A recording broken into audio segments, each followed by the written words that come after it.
It all Explore. started 3 years ago. I had bought that island after my father passed away, a small, wooded piece of land in a lake community where the HOA managed the surrounding shoreline. The thing is, my island was private. It wasn't part of their jurisdiction. I owned it free and clear. I used to visit once every few months, to fish, to clear my head. It was my escape from the corporate noise and city lights. But in the spring of last year, something changed. When I arrived by boat, I saw something I'd never seen before. Wooden frames, construction signs, trucks, and in the middle of my property, a freshly painted board that said, "Future site of Lakeview HOA cabins, members only." Narrator, angry but controlled. At first, I thought I had made a mistake.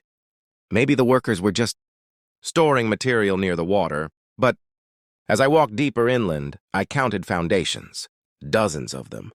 23 cabins, lined up in perfect HOA symmetry, with paved walkways, and even a shared dock cutting across the shoreline.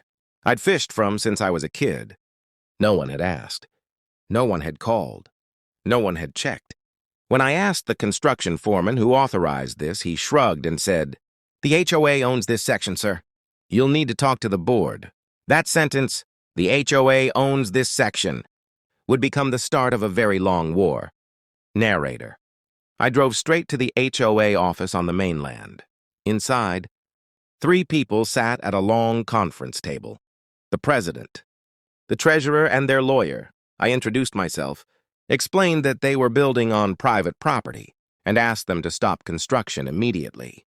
They smiled, the kind of smile that says, "We know more than you." The president, a man named Charles Whitmore, leaned back and said, "We've reviewed the records.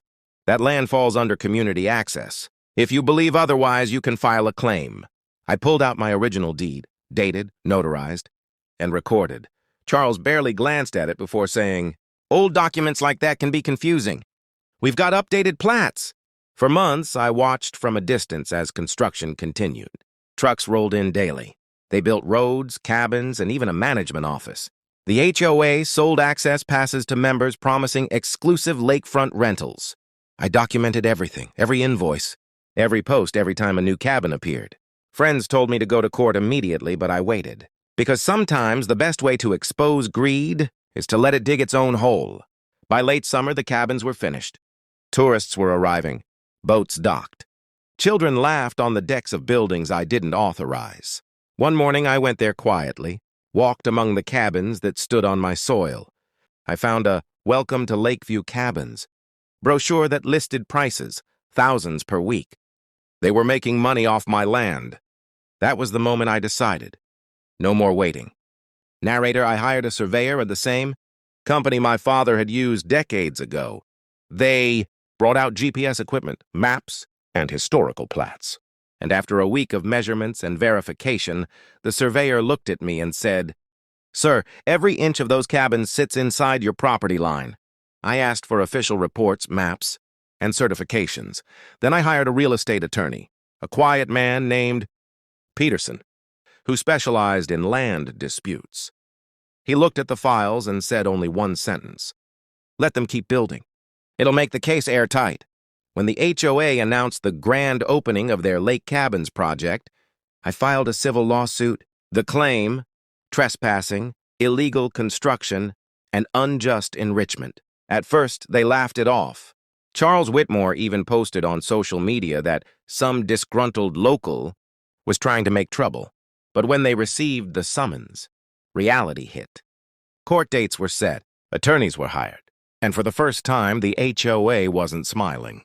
The courtroom was full that day. Residents, reporters, and half the town. The HOA's lawyer argued that the island was ambiguous territory, citing some old community zoning maps. Then my attorney stood up. He said only, "Your Honor, we have the original deed from 1978, complete with meets, bounds, and survey verification." He placed it on the table like a final card in a poker game.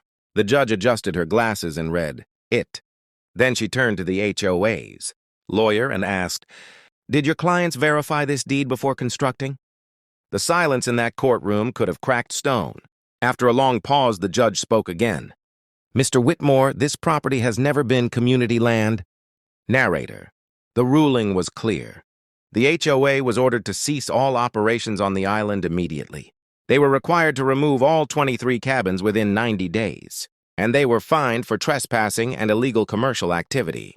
But the final blow came when the judge added, all profits generated from those cabins will be awarded to the rightful landowner. In one ruling, I got my island back and the HOA lost everything they'd built on it. I watched as crews dismantled the cabins. Foe. Same man who built them now took them apart, piece by piece, and as the last truck left, the island was silent again, like it had been before the greed arrived. Charles Whitmore resigned. The HOA board faced internal lawsuits from their own members. The story made local news. Man wins island back after HOA builds on private property. I never wanted fame. I just wanted what was mine. Still visit that island sometimes. The land is scarred where the cabins once stood, but it's healing. And every time I step off the boat, I remember something my father told me. Land is more than dirt and trees, and its history, legacy, and truth. Don't ever let anyone rewrite it. That lesson has never been more real. So if you ever find yourself standing against a powerful group, remember, paperwork beats arrogance, patience beats pride, and truth always wins no matter how long it takes.